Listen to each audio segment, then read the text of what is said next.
finally it's here from Grünheide near Berlin, the brand new Tesla Model Y. And I'm super curious to see what Tesla has improved with this facelift, especially in terms of design and overall features. Does it feature new tech? Is it more efficient? What has actually been changed here? Perhaps when it comes to its predecessor, does it still rank among the top electric cars on the market? That's what we're aiming to explore today together with you in this video, a classic review paired with a test drive. A few days later comes the consumption drive with the charging check here of the dual motor long range version. It's going to be super exciting to see if they've actually become more efficient, have a greater range, and maybe finally charge faster too. Take a moment to check if you're already part of the simple electric vehicle community now. If not, we'd love your support with a subscription. It's free for you, but it helps us to make videos like this even more often. Now let's dive into the brand new Tesla Model Y. And as always, we'll start from the outside, starting from the front. Let's take a look at the front section of the facelifted Model Y. And a little bit, this LED light signature reminds me of RoboCop Stefan, doesn't it? For sure, yeah. This beautiful slit, I must say, looks more modern, more contemporary, and somehow perhaps a bit more elegant than the predecessor, adding a touch of sophistication. It's always a matter of taste, design-wise. In any case, Tesla is following the trend of integrating the daytime running lights into the headlights separately, and it seems we also have a pixel technology built in, which can likely achieve adaptive, matrix-like lighting with dynamic functionality and precise control. That will surely be demonstrated again during a night drive. Yes, the entire front apron, hood, everything has been redesigned, now also with air curtains. Tesla itself says that they likely managed to further improve the aerodynamics and, of course, as a result, among other things, significantly boost the range. And what many of you criticized about the old model is that it didn't have a front camera. Here it is. It's even supposed to be heated and comes equipped with a cleaning function. It's all really stylishly designed because Tesla, of course, is steadily pushing forward toward achieving full driving autonomy with its advanced camera systems. To achieve this goal, it's absolutely essential to equip the vehicle with cameras in the most optimal and effective way. Yes, if you take a little moment to glance to the side, we actually realize that not much has really changed over time, right? Nope. But I think we've got one or two small details, right? Exactly. So what obviously can't be missed before we get to the wheel design are these massive... Well, what are they exactly? Like wheel guards or something? I'm honestly not even sure what the proper term for those things would be. Flaps. Hang on, I don't know. I hope they can be removed. They look really ugly. I really don't know how you could build something like that into such a stylish American supercar. And of course, we've efficiently optimized it here with winter tires, 255/45 R19, the good old alloy wheel with the hubcap on it. I think that's sufficient. And naturally, the smaller and narrower the tire, the better it is for improving range and overall efficiency. Now, one noticeable change, as they say, the expert will spot it right away, is this aerodynamic groove here on the mirror cap. It's specifically designed to ensure the air flows even more smoothly around the vehicle, rather than just rushing over the roof, which ultimately helps with both performance and stability on the road. Otherwise, we haven't really changed much here. The cameras are supposedly even more HD, higher resolution. Yeah, and otherwise, you can basically see that we don't have a performance model. Here, we've got a spoiler lip attached, and the real highlight, Stefan, just step back a little, is the sleek modern rear end of the brand new Tesla Model Y. It's quite striking. Seeing the pics, I thought, oh God, how ugly and cheap it looked. But when you're standing in front of it, I have to honestly tell you, the Daihatsu taillights had to go. They were somehow, I don't know, already outdated for 2040 when the Model S came to us. But now, you've basically got these Daihatsu lights cut off in the middle, and they've added this sleek, continuous LED strip here. You can see it really clearly with my fingers pointing at it, which is then supposed to cast this LED light down to the ground in the dark. I think it's really stylishly done, looks super premium. Cool detail with the Tesla logo inside. The rear view camera is smartly integrated right here. So I have to say, the rear end is really a masterpiece. I really do like it, yeah. So Tesla has truly managed to nail the design this time, adding a bit more style and flair. Let's talk about the technical specifications. We have a vehicle length of 4.79 meters, a vehicle width of 1.98 meters. And with the side mirrors, we then reach an overall vehicle width of 2.12 meters. The height is 1.62 meters. For an SUV, that's still, in my opinion, quite low. There are indeed some SUVs that are over 1.70 meters tall. And basically, we're getting it in 3 different variants right now. First, rear-wheel drive, with a robust 220 kilowatts, 299 horsepower engine delivering an impressive 400 newton meters of torque, and a standard range battery pack in white featuring 57.5 kilowatt hours net and 60 kilowatt hours gross capacity, starting at 44,990 euros as of this video in March 2025. That's worth noting with Tesla, as prices can swing like the stock market. It goes up, it goes down, up again, down again, whatever. Anyone who says, man, this battery pack isn't enough for me, wants to drive long distances, travel a lot, has the option to get the rear-wheel drive right from the start as a long-range version. You still get 220 kilowatts, 299 horsepower, good for 100 newton meters of torque, but with a battery pack that offers 75 kilowatt hours net and 78.1 kilowatt hours gross. And whoever says, man, but I want to have a Tesla, you should really clean it. Hey, we're on the table. He's also getting a second electric motor, of course, then on the front axle, just like our test subject as a dual motor. It's 388 kilowatts, 514 horsepower, and 493 newton meters torque. All Tesla Model Ys are at 201. Game over. It will annoy some, I think, because I believe it used to easily go beyond 220 before. We'll test it again during the consumption drive, and ideally roughly around plus or minus 5 seconds from 0 to 100 kilometers per hour. We'll definitely give that a try later as well. But there's also supposed to be a boost, something like an optional upgrade or a faster version, which supposedly gives you even more power. That's something Tesla's used to offer as well, just drop a bit of cash, a few extra bucks. And then, like everything in life, it always moves a bit faster. Beginner mistakes, the prices revealed before the other 2 variants. So the RWD with the big battery starts at 49,990 euros in March 2025, and then for the dual motor on top, the all-wheel drive variant, we're currently at 52,990 euros. Of course, Tesla needs to ensure that there are attractive leasing and financing options available because the prices are likely top-notch for the car, but that's something we'll have to find out. But the leasing terms, when you input a specific lease duration like that, then they're just crazy prices where you think I could get a big BMW for that. So whether I want to drive that is a different story. In any case, we can also charge the battery. Tesla always does that brilliantly, here in the back on the driver's side.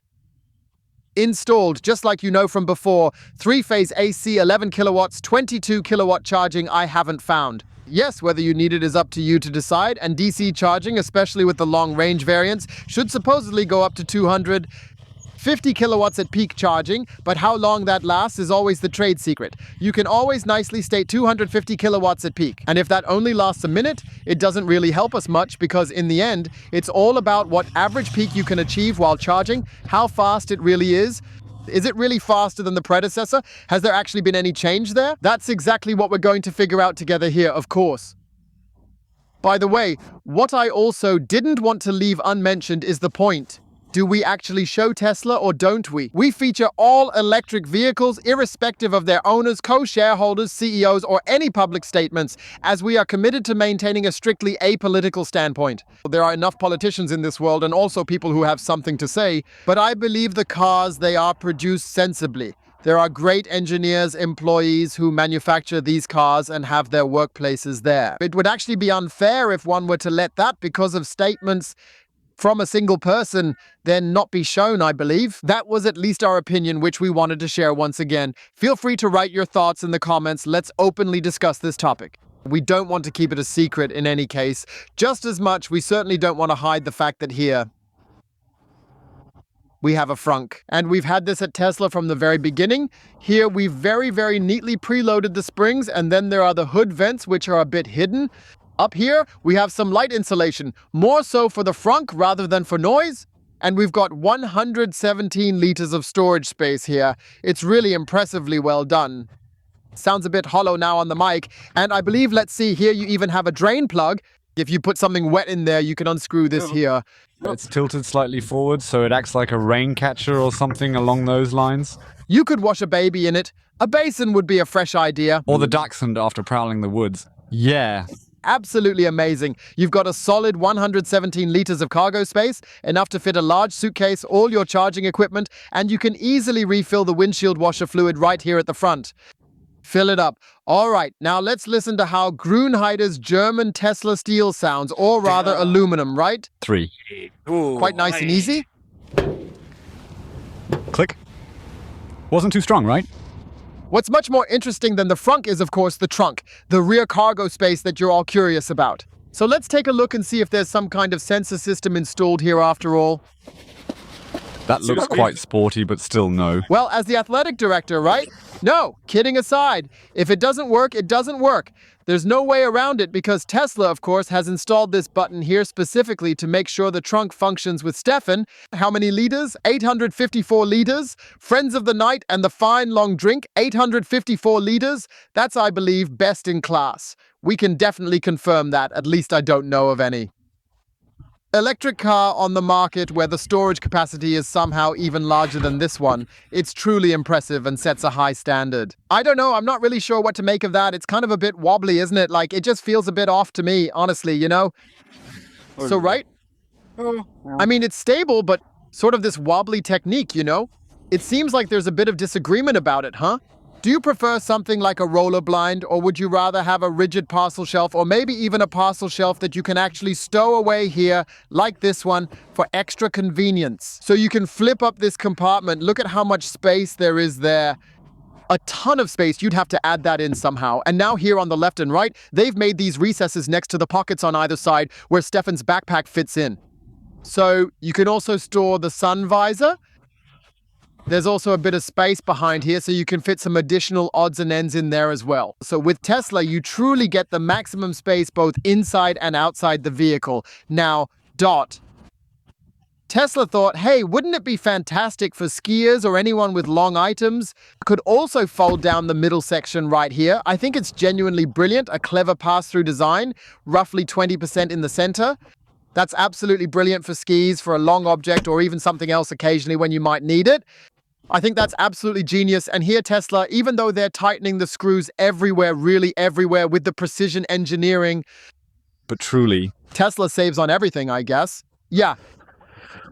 Not the trunk, though. Finest carpet, thick, plush carpet. Look all the way to the edge. I think it's really awesome.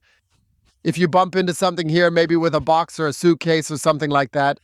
Absolutely brilliant here as well. The pockets, everything is top-notch up here. Look, please, it's covered in fabric. This isn't hard plastic anymore. And I'm genuinely asking myself, folks, why can Tesla pull this off and our European top car manufacturers can't anymore? And if you take a look, swing it up. No, it stays down. It stays down. Tilt it up. Look, please. Even the headliner is covered with the finest carpet and up here with the finest fabric.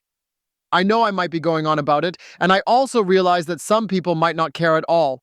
But why is it possible for a Tesla Model Y in Germany, built in Grünheide with German wages and all that stuff, and for others it's not? That needs clearing up. Curious how you explain it in the comments. Because on top of that, you also get, for one, an electrically adjustable rear seat backrest. So now I'm completely out of it, right? I mean, we usually find that in something like an EQS SUV as an option for, I don't know, $3,000 extra. You've got it here as standard starting at 44,990 euros, and then the trunk goes from how many liters to how many liters, Stefan? I'm noting it down. 2,138. What? 2,138. What? Yes. That's something... All right, guys, seriously now. No joke. This is obviously fantastic for anyone who needs space, has a family, mega. I don't even know if there'll be a 7-seater version later on. With the 7-seater, though not shown on the channel, those back seats are really more just for emergencies. But I truly believe it's absolutely outstanding for a family, don't you think? And with the 850 liters, you can easily fit luggage for 4 people too. And honestly, beyond value, there's really nothing better right now, is there? So maybe the Xpeng G6, which we showed you earlier, could still manage to pull it off a bit here. Definitely check it out in the playlist if you're curious. That's an option. It's got 800-volt tech for quicker charging. I could imagine that. It might still be a bit of a fit for some people. But with the ID.4, ID.5 Cupra Tavascan Skoda Enyaq, yeah, that's just value for money. Yeah. Yeah, exactly, you know? So, and if you think, yeah, here he's cheating again, the American, he just preloaded the spring a bit with a little extra force or something along those lines, really. A bit more suspension, but no, no, no, no, no. You press here, left and right, and then it electrically raises itself again. How amazing is that, right? That's mega, yeah. This is truly genuine luxury at an incredibly affordable price, don't you think? Definitely, yes. This is really good. And then, of course, you can imagine something that opens up electrically, What does electric mean? and we still have the option, probably to put something on the roof, right? 75 kilos roof load. And for all fans of the refined trailer sport, there's also the optional tow hitch. I think for a good toysy on top, so also a fair price performance ratio. And then with how much? 750 unbraked and 1.6 tons braked. And the capacity sorted out? 72 chili. Yeah, that's still fine. Then you can also fit 2 to 4 regular bikes and definitely 2 decently heavy e-bikes on the back. And what I've seen is that some then have like a trunk box with an additional 400 liters back there. So you're naturally extremely flexible with 1.6 tons. You can definitely haul away garden waste, tow a small motorboat, and you can probably even pull a horse or a pony, no doubt about it. Absolutely, no problem at all. A little camper van. And of course, for our Dutch friends, greetings go out, naturally also a truly lovely and spacious caravan. We've shown you everything on the outside, so now let's head indoors, and of course, we'll start things off by giving the windows a proper check.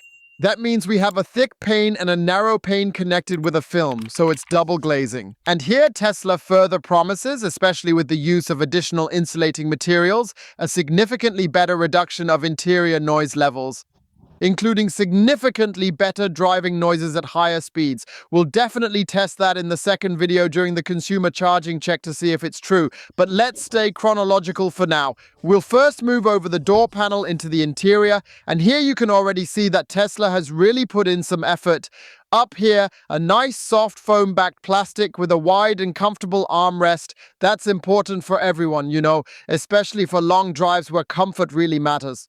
Friends of the refined elbow sport who can comfortably rest their arms here. Then we have nicely integrated LED ambient lighting here, nicely adjustable with different colors. Then here, a bit of fabric, here a trim piece from the sound system, either 9 speakers or 15 with a subwoofer.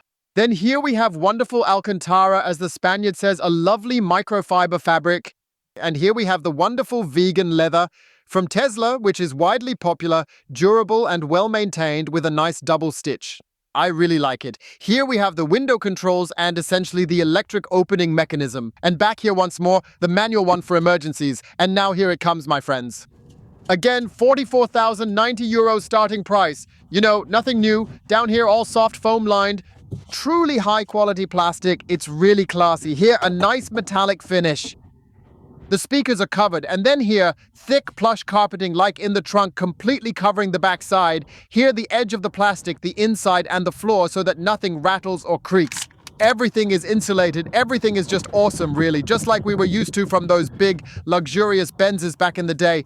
Only they've cut costs, trimmed it down, rationalized it. Cars are getting more expensive. But with Tesla, the prices are good and everything is included, right? It's all there. No compromises, just solid quality and value. So I'm wondering once more, and let me know in the comments, how is that even possible? So I'm truly and completely speechless right now. Wow. I'm not sure yet. You still don't know the answer yet, huh? I mean, what's really cool at first glance is this nice big windshield. You really have a very, very good all-around view. Then we have this LED ambient lighting running all the way around here. What we unfortunately still don't have is a head-up display. I've become a fan of it because it distracts me less, and in principle, after some practice with the head-up display, I can keep my focus better on the road. And what we still don't have, as always, is a dedicated bicycle display. Tesla simply doesn't see the need for it, firmly insisting that the 15-inch infotainment display should suffice for everything. Yeah, right? So we can adjust the height and distance of the steering wheel here through the screen, just like we can adjust the side mirrors here via the screen with the knobs. We can adjust. I know some of you naturally tend to instinctively look for it in the door panel instead. On the other hand, consider how often you need to adjust it. If you're an experienced driver, you don't constantly need to lower the mirror all the time, because you can also set that up in the menu so you don't scrape the rims, since I know my car and know where my rim is, right? Yeah. So I'm always a bit surprised by some comments like, I have to adjust my mirrors so I don't end up scraping my rims. Well, my God, honestly, if you still can't drive the car properly, then maybe you should take a driving course like this one here. Might work. What's really awesome, by the way, is the steering wheel. Nice and thick, perfectly padded, crafted from faux leather, but with the feel of genuine quality leather. Compact and grippy, just really well done. Behind it, the turn signal lever. Look. Ja, er ist wieder da. Yeah, you're spoiling us again. Listen to the community and acted right away. Hats off, thumbs up to Tesla for interacting with your customers like this and actually listening to them. I genuinely think that's fantastic. The high beam is still positioned here on the steering wheel, just like the windshield washer function. Then here on the right, we essentially have the controls for the autopilot, full self-driving, and of course we have the button for voice commands, but we can try out the voice commands later. We were kind of supposedly a bit behind with Tesla's advancements. It's a little bit tricky here. I find it a bit disappointing because for a high-tech company which is more tech-focused than an automaker and then merging into an automaker, so to speak, it feels off. I would have hoped that they would also be pioneers in voice controls and chat GPT and all that stuff. Ja. But Tesla says, no, we're focusing on the basics, namely on driving the car. What's really nice is that you've always shown your Tesla here in the corresponding color, which of course you can also remember. We've maintained the excellent menu structure in the simplicity, and now we can have a discussion about it. Could it have been made a bit more colorful, a bit more visually appealing with the tiles? I'm not sure. Well, I have to say I've known it myself for many years too. I've also driven a Tesla Model S Performance Raven before. I always thought it was actually really awesome. Yeah, It was good and straightforward, really simple actually. the gear selector stayed here, the speedometer here at the top. So, and then we naturally have the essential functions here, also expanded. So we have everything from Apple Music to YouTube Music, Amazon Music, Audible, Apple Podcast, TuneIn. So essentially, I think everything you need is integrated here, down to game consoles, fart machines. We don't need to show all of that. You know it all. We have a dash cam feature, which might still be pretty fun. That you can record something with it. I'm also seeing more and more people who now have a dash cam with a cable like that in here. Yeah, it's crazy. I wonder too, what's the point? Like, what are they trying to record when it goes boom, it goes boom? And I don't think anything really changes much at all, honestly. Yes, navigation is still top notch. Google Maps, hands down one of the best navigation systems you could possibly imagine. That's Berlin's Olympic Stadium. Zrinja, home to Hertha BSC, now stuck in the second league. And yes, apart from that, you've got the entire route and charging planning seamlessly integrated through Tesla's own supercharger network, where you can typically charge at their highly competitive and attractive price-performance rates, providing a convenient, cost-effective, and reliable solution for your journeys. You can also access charging stations from external providers as an alternative. The battery will also be preconditioned accordingly, of course, but you can't choose now. I would like to, for example, only charge at Ionity, Allego, or in BW because I somehow have a special price there that is much cheaper than the superchargers. Tesla, unfortunately, doesn't offer that at the moment, which I find a bit of a shame. It would have been really cool. But otherwise, you'll find all the charging stations nearby here and can select accordingly. I probably don't need to explain that to you. This is really one of the best systems you can buy. Here, once again, the next generation of the fastest chip and computer technology is integrated, so you can really zoom in and out quickly and navigate with ease and precision. Yeah, the center console hasn't changed much at all. We still have the two inductive charging pads positioned right here for the smartphones. You could debate it. Are they fast chargers? Do they have ventilation to prevent the battery from heating up? None of that is here. But to be honest, I didn't have any issues with it back then either. And then we've got this huge storage compartment here, which goes really deep, stretches far forward, where you could practically feel like you could stash a dachshund in it. Of course, please don't actually do it, but size-wise, it would roughly fit without any issues at all. No doubt whatsoever about that. Yeah, you can then adjust it accordingly in two directions here, and you've got a nice center armrest, which is also softly padded with the faux leather, and you've also got here A generously sized storage compartment where you can also easily and conveniently access the area over this surface, which has roughly a hand's width in depth. Also lined with the highest quality felt again. I have to say, it's elegant. Looks great. Simple and clean. But you know what's missing? Adjustment. Some enjoy driving like that. Such a crank mechanism. We even asked who genuinely needs that specific feature. Probably people who, find it doesn't work because it keeps falling off the arm. But my God, something has to not work at Tesla sometimes, right? Yeah, the headliner is also nicely covered with fabric again, softly padded underneath. We have a new glass roof, a new type of glass that Tesla claims is supposed to be even more insulating. So especially when the sun is shining, it shouldn't be as noticeable. I can tell you one thing, today is the 18th. It's March 2025 and we're filming now. The Berlin sun is out and it's 8 degrees outside. And it's already hitting my head. So, I'm telling you, I really don't want to imagine just how intense it's going to feel with that new glass throughout July or August months. So, Tesla, it truly would have been fantastic if you had integrated a roller blind here. Something like a shade or a proper solution to block out the light instead of leaving it to the aftermarket or accessories to figure out and handle on their own. Tesla's store now has a new air mattress, right? Right, back here, when folded. Down, we'll use camp mode. Yeah, you can inflate it somehow here using a power connection, you know? Fits perfectly inside. Supposed to be the latest and greatest thing for camp mode, huh?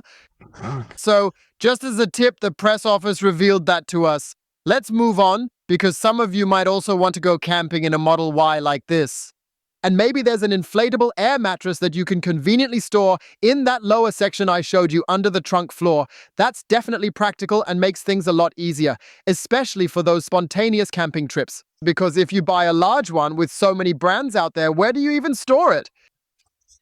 And when you pack a bag like that, you lose a lot of storage space, so having something inflatable is kind of nice, you know? The view through the passenger door really highlights the ergonomics here quite well.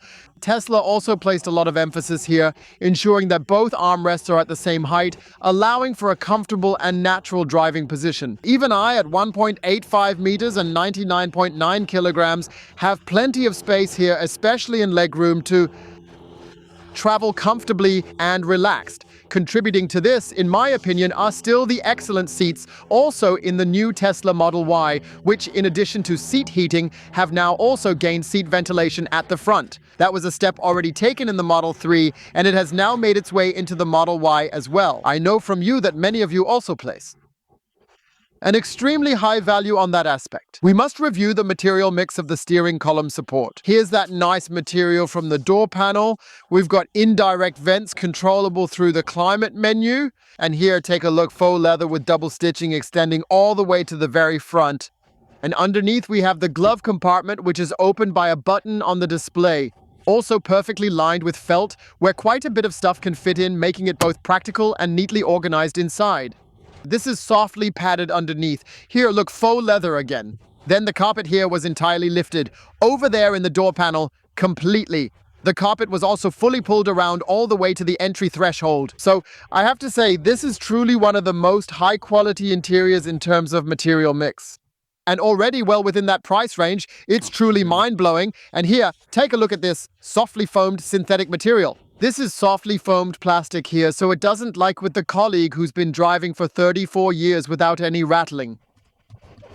Nothing rattles here. Come to the Parkhotel Fasanerie in Neustrelitz, drive your Tesla Model Y along my usual route to the chaussee, and try it out. Here, nothing will rattle or rustle. Why does Tesla manage it starting at 44,090 euros, but other manufacturers can't? No need to write, Ollie, don't stress, no one cares anyway. But people do care whether it rattles or not, because some, like me, are sensitive to rattling, right? He's 1.85 meters tall, 99.9 kilograms heavy, and of course we're eager to see how he performs in the pool, with the space and the seating test in the back. Here in the back, despite the sloping roofline, I have enough space, even in terms of headroom, given my height. The center armrest, I have to tell you, is a bit of a joke, because look here, it slopes down like this in the front, exactly where my elbow is currently resting. It's really just uncomfortable. I would have liked a longer center armrest, perhaps even one connected to the headrest. In the Model 3, it was just perfect. Too bad they didn't fix it in the Model Y. Then there's the cup holder here. Honestly, not sure if I'd accidentally knock my elbow into it. But somehow, in my opinion, the center armrest isn't quite long enough and could definitely have been designed to be a bit more generous in its size. It could be. Yes, back here we've got nice faux leather again, easy to keep clean. It's also available in white, of course. We have child ISOFIX attachments on both the driver's and the passenger's side. And what's new now, Stefan, is this 8-inch rear display where you can conveniently manage the vehicle's essential features, where you can also take over the climate control in the back, and where you can manage the seat heating for the rear seats accordingly. It's actually a nice story where you can, in principle, control quite a few things here, like adjusting the ventilation settings, managing other features, and so on, which is pretty handy. And then you have the option, especially when there are kids here, to also enjoy a bit of fun and entertainment in the back. Some criticize the size, but it's naturally also always a bit of a compromise. For 44,990 euros, who offers a display like this with entertainment features? So you really have to look at the positives here and not always criticize everything. We've got 2 USB-C ports here, and then there's even, look, Stefan, you can even attach something like a fridge from the aftermarket, so that we always have 2 cold waters ready and perfectly chilled whenever we need them. Not bad, right? Yeah, otherwise I have plenty of space here, a fist. We have a nice bag here to maybe store something else, and back here it's faux leather. Here it's a soft plastic material, but it almost feels like real leather. I really like it. And then we've kind of elevated the seats a bit, so we have these spacious footwells here, where you could theoretically even slide a backpack underneath. And then, look at how Tesla goes all out. Everything here is fitted with the finest, thickest carpet. Here too, nothing will rustle or rattle whatsoever. And then we've got the rubber seal placed right here. So I really have to say it's extremely well made. And to the Volkswagen Group, dear colleagues, this is truly remarkable work. Colleagues from the Volkswagen Group, greetings to you all. So, the door trim in the back is done similarly to the front, including the complete carpet inside, outside, and recessed at the bottom. You can really take inspiration here on how we always talk about German jobs, about German wages, working conditions, and so on and so forth. And I wonder, how does the American super automaker, the one we always highlight, pull it off in Grünheide near Berlin, especially considering that this car is also being manufactured at that very factory. And others stumble, making endless excuses why it can't work, and that they calculate something down to the 5th decimal place just to somehow manage to save a single penny by the end of the year when they sell such a car. It just doesn't seem plausible anymore. So somewhere in there, I think the truth has to at least lie in between. We've shown you everything on the outside. We've shown you everything on the inside. Now it's time for the big driving experience. We want to experience the new Tesla Model Y together with you while driving. We're starting off now, and we'd like to talk to you about the turning circle. In the Model Y, it measures a total of 12.10 meters. There's no rear axle steering or extra tech here. Sure, better is always possible. 12.10 meters for 4.79 meters. That's certainly not a best value either. We would have definitely preferred to be a meter shorter.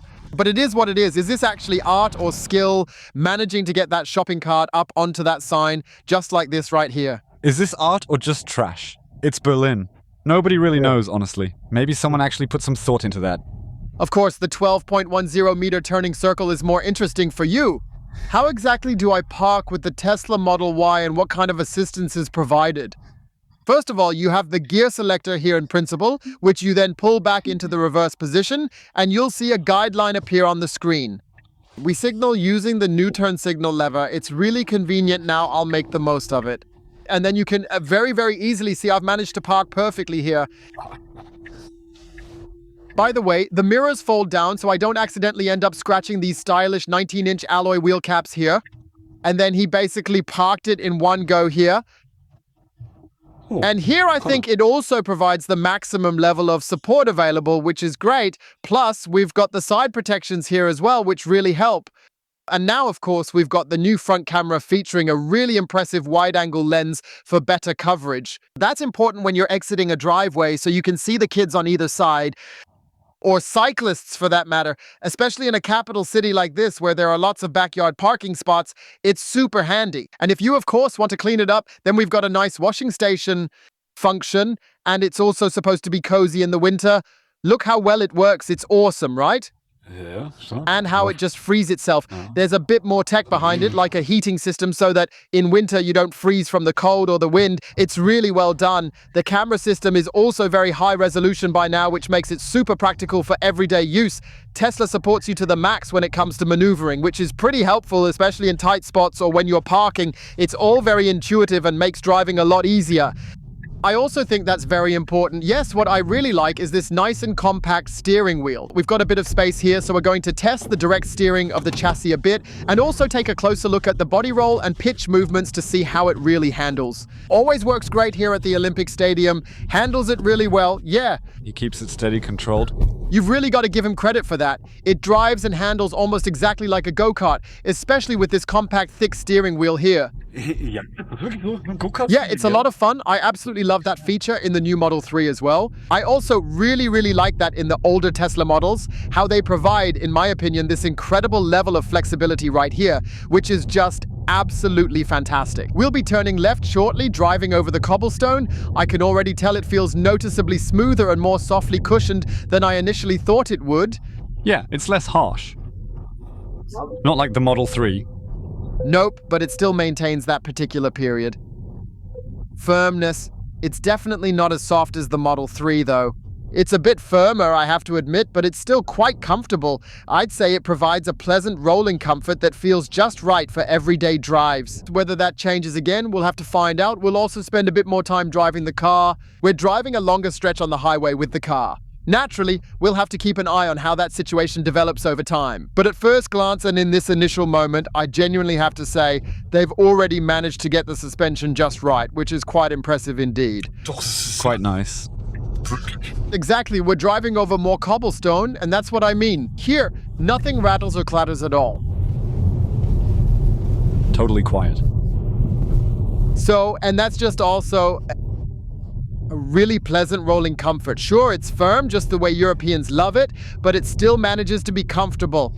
And because it's so well insulated with a carefully selected material mix and everything fully lined, there's really no rattling or clattering whatsoever happening here at all. We've arrived on the A115 highway. And naturally, we're eager to put the assistance systems in the Tesla to the test together with you right here on this specific stretch of road. Yes, we have a lane keeping assist system and a steering assist on board here. That's all part of this autopilot package with the beta steering assist, where it automatically adjusts the vehicle's speed, but only when it accurately detects and correctly interprets the traffic signs along the road ahead. But what we most likely don't have included here is the advanced autopilot, or more specifically, the full self-driving capability, because it at least doesn't come with the lane change assistant feature. So what's really annoying is that every time we make a lane change, it disengages from autopilot, which means if I want to make a lane change now, it disengages from autopilot again, and I have to restart it every single time. So this is really a system nostalgia. I genuinely don't understand why it's not functioning properly. So, and yeah, that's just a massive drawback, honestly. Like in this car, because every time you change lanes, you have to manually override the autopilot, which is just new, then it just has to manage it. What it does really nicely, though, is maintaining the center of the lane, even in tighter, faster curve sections, which is quite impressive. So the system here seems to be working really well. Yes, unfortunately, Tesla in Europe is lagging significantly behind the market leaders from the VW group, BMW and Mercedes, who are currently setting the standard in this segment, because they, well, essentially also offer a predictive solution so you can look ahead and then adjust the speed accordingly. That is something that Tesla currently can't do, at least in Europe. I know that in America, it can even drive routes fully autonomously already. There are plenty of videos about it, but let's be honest, it doesn't really matter to us here in Europe because we're living in Germany after all. I can only judge what works here, right? Yeah, This is a topic we always have. It's always nice when it works in other countries. like the Cadillac lyric. Yeah, but in Germany it just doesn't get approval or something, I don't know, because our authorities are a bit, let's say, cautious. But what does cautious really mean? They're naturally trying to protect the citizens of this country and want to make absolutely sure that the systems function flawlessly so that cars and people's lives don't end up being treated like guinea pigs. Whether that's too strict, everyone can judge for themselves and I won't weigh in. But fundamentally, I think it's a positive step that certain systems must be proven to function effectively, ensuring the safety of human lives remains the absolute top priority. In all situations and scenarios, feel free to share your thoughts in the comments, but that's how I'd like to see it for now. We want to go from 0 to 100 with you using the Dragian GPS. Go ahead and do the countdown for us, Stefan. 3, 2, 1, it pushes forward. 30, 50, 70, 90, 100, and we're going to hit the brakes hard, but it could decelerate even more forcefully. That wasn't too intense just now, and Stefan has definitely got some values for you to check out. Let's take a closer look at what he's measured and see how it all stacks up in detail. Here's 0 to 50 in 2.47, 0 to 60 in 380 seconds, 2.96, 0 to 100 in 5.33, and 100 to 0 in 3.96. 3.96. Remember the Cadillac lyric, it was significantly faster there. Under 3. Under 3 seconds and weighs 2.77 tons empty. So with us Wumpf Brummen and camera equipment, 3 tons. Then I wonder, why can't the Model Y manage that? Kind of a shame, really. We'd like to take a moment now to carefully measure the interior noise levels together with you here inside the new Tesla Model Y. They've reportedly made some significant upgrades to the sound insulation here. Check at 50 kilometers per hour.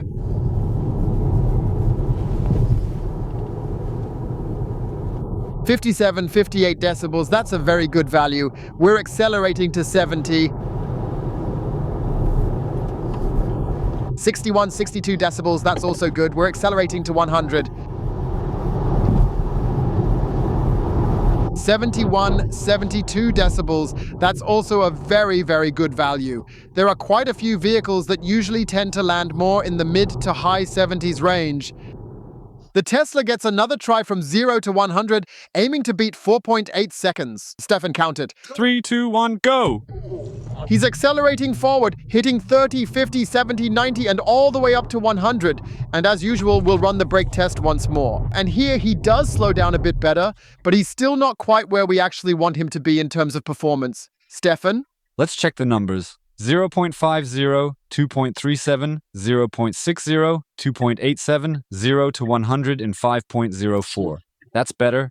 3rd October, and from 100 to 0 in 3.7. Yes, we definitely need to drop below 3 with a solid braking system in place. But we'll forgive the Tesla, of course, since we've got the winter tires on, which are naturally a bit softer, and we also don't have the ideal track conditions to work with here, as expected, of course, to maybe hit the factory spec here, but it definitely comes a lot closer than the Tesla Model Y performance did back when he tested it. Absolutely, yes, correct.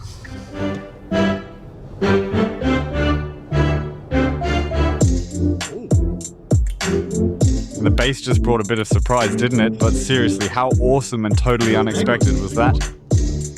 So what Tesla really always nails, I think, is the incredible sound systems they integrate into their vehicles. Whether it's the base model with the new speakers, that's okay. But here, I think with the 15 speakers, it's also a large open space that really enhances the audio experience. We've also got the storage shelf outside now, so that's definitely neat, isn't it? Absolutely. It's a lot of fun and really quite enjoyable. That's clunky.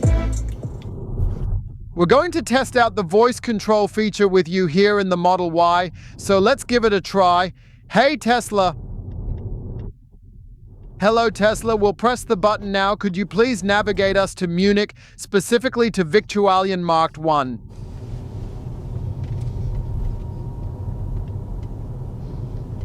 Now it's searched for Munich. Now I can input Munich here. Yes, and that's exactly what I mean. It's just unfortunate that it... Unfortunately, it just doesn't seem to deliver the best possible performance here, which is a bit disappointing, you know? There are just other navigation systems, you know, that can do that perfectly, that start the navigation Where Tesla, though, is really, really good, and you have to give them credit for that, is obviously in the speed of how they've set up the route and charging planning here. You can definitely notice the latest generation AMD Ryzen processor here in the car, which then also feels like it instantly calculates and maps out a complete 700-kilometer route in just about 2 seconds flat. So that's really, really brilliant, where we've taken all the charging stops into account at the Tesla superchargers, and where the car, of course, always ensures everything runs perfectly smoothly along the way. That even without any particular expertise or effort on your part, you'll always manage to arrive at your final destination with plenty of battery to spare. And yes, it's a shame that the voice control is still a bit lagging behind at the moment, so feel free to share your thoughts in the comments. Are you users of voice control? Do you actually want that? Do you think it's useful? Or do you just say, voice control isn't really something I care about? As long as the car drives well, is efficient, and offers me plenty of luxury. Let's talk about the travel comfort here in the new Model Y, especially with the new suspension. And for that, we of course have a medium where we can always compare all electric vehicles in a very, very reasonable way, where we obtain transparent values and where we naturally manage to maintain a certain degree of neutrality consistently. This tool is called Stefan's Popometer, and naturally we're all curious to see exactly how it's going to swing today. Stefan. Yes, and I'll start, as always, with the seats. I think it's really cool that I can practically move them in all directions and customize them for myself. Seat heating, seat ventilation, it all comes with it, and in terms of seat comfort, they are really very good. I have excellent lateral support, I have great thigh support, everything is very nicely tuned in terms of the suspension, making the ride incredibly smooth. Yes, you can definitely feel the difference compared to the old Model Y. It's clear that everything is now a bit more geared towards comfort and a smoother ride. It's not quite as firm as it used to be, but I still find it really comfortable and smooth to drive. Yeah, I like it. I think you could even tackle a long-distance trip with it. Yes, so it has definitely become softer than its predecessor, but not as soft as the Model 3. I'm a bit disappointed. The Model 3 was truly smooth. Good, yeah. It was really fun. For the performance-focused drivers, sure, you have to make a compromise, but they'd probably still lean towards the performance-oriented version. Then with, I think, adaptive dampers. And here it's just that they tried, I think, to hit the sweet spot right in between, but it's not soft enough for people who really want to travel in comfort, because unfortunately, you still feel manhole covers, uneven surfaces, and the car. Component placement, so to speak, transmits that through the seats to your body. I would have preferred a bit more in that regard, because it's still very, very sportily tuned, but in the end, that might still be entirely your decision to make. What do you prefer? Do you really prefer a very tight, comfortable suspension, or are you more on team comfort? Let us know your thoughts in the comments below, because I feel like there could have been just a bit more comfort integrated into the overall setup. Look, Stefan, now the ambient lighting under the bridge is clearly visible. That does looks really nice. Tesla definitely went all out here with this one. Let's take a look at the consumption together as well. Since the last charge, when we essentially took over the car, we've now driven 53 kilometers, and it's definitely worth checking how efficiently it's been performing so far. A mix of highway, country roads, and of course, city traffic as well, and have a consumption of 20 kilowatt hours per 100 kilometers driven, and over the complete distance of 836 kilometers covered. We have a consumption of 21.6 kilowatt hours per 100 kilometers traveled. That's all for an electric SUV measuring 4.80 meters in length, equipped with a mid-size battery and delivering 514 horsepower with 2 electric motors. Honestly, I believe it's an outstanding value. Without perhaps an average speed being displayed to us now, but in the second video, after consumption drives and the charging check, we'll get to see the highway consumption. That's where the Model Y will have to, so to speak, drop its pants and clearly demonstrate to us just how efficient it has become with the latest aerodynamic improvements. And with that, let's now move forward to the interim conclusion on the updated and refreshed Tesla Model Y and its standout features. Yes, I have to admit, seeing it up close in person, it looks so much better and more impressive than it did in the photos from the initial presentation event. I think it's very, very beautifully done. The new front section as well as the new rear view with the updated taillight design. It's all modern, it's forward-thinking. It's a real step, I believe, to propel the car into the next generation, making it relevant, appealing, and future-ready while carefully preserving its iconic and timeless essence. In the interior, I truly must admit Tesla has executed almost every single aspect flawlessly and with precision, has crafted a mix of materials that undoubtedly stands out as best in class within its segment. Everything here is covered with quality materials with carpet, alcantara, fabric, and synthetic leather. So, there's really hardly anything to criticize here. The only thing that bothers many is that perhaps there still isn't a head-up display, that perhaps there still isn't a driver's display, but then you might choose the Tesla brand precisely to maintain that simplicity, to step away a bit from the conventional providers and fully embrace a more minimalist, modern approach to driving and the overall vehicle design philosophy. Who might just end up cluttering the entire interior with an unnecessary and excessive overload of buttons and switches? Ultimately, as the customer, you get to decide. If you want it, then you choose it. If you don't want it, no problem at all. We've got plenty of other car reviews to explore, and your dream car might just be waiting for you somewhere in our extensive collection. Yes, regarding the suspension, is it heading in the right direction? I would have even preferred it a bit softer, a bit more comfortable, but it's always subjective. To me, on uneven roads with manhole covers and bumps, it still feels a bit too bouncy. It still gives me a bit too much feedback, more than I'd like, honestly. Then it transfers to the spine. On the other hand, you still have that go-kart feeling in the Model Y, where you can drive tightly and swiftly, and if not, you can just zip back and forth. Balancing that is the art of making it a bit more comfortable while keeping the driving experience dynamic and responsive. The space, particularly in the trunk combined with the frunk, remains unmatched and continues to set the standard in its class.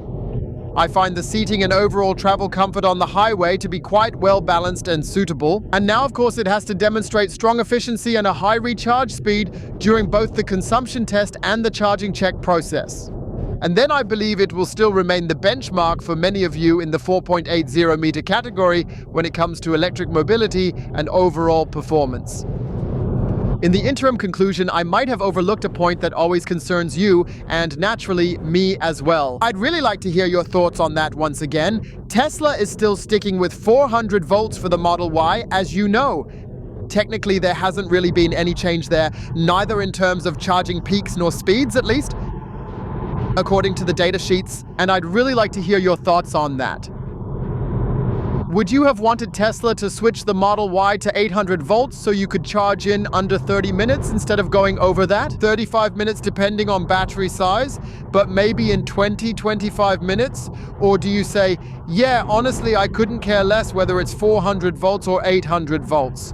I'm focused on the complete package of price and performance. Competitors like XPeng are already operating in similar price ranges. The G6 as a vehicle, or perhaps a Kia EV6, or even the new Ioniq 5, they all have the capability to charge significantly faster than others. Is that something that's important to you, or doesn't it matter?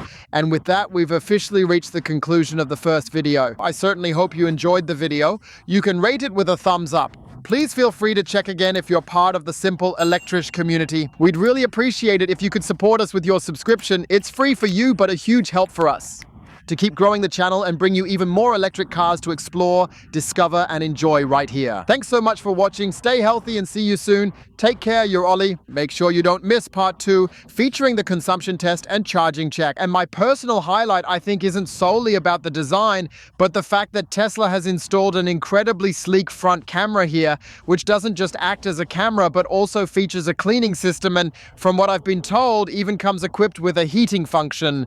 I'm genuinely curious to see how it'll perform in winter, but it's truly another significant milestone for Tesla, pushing boundaries once more.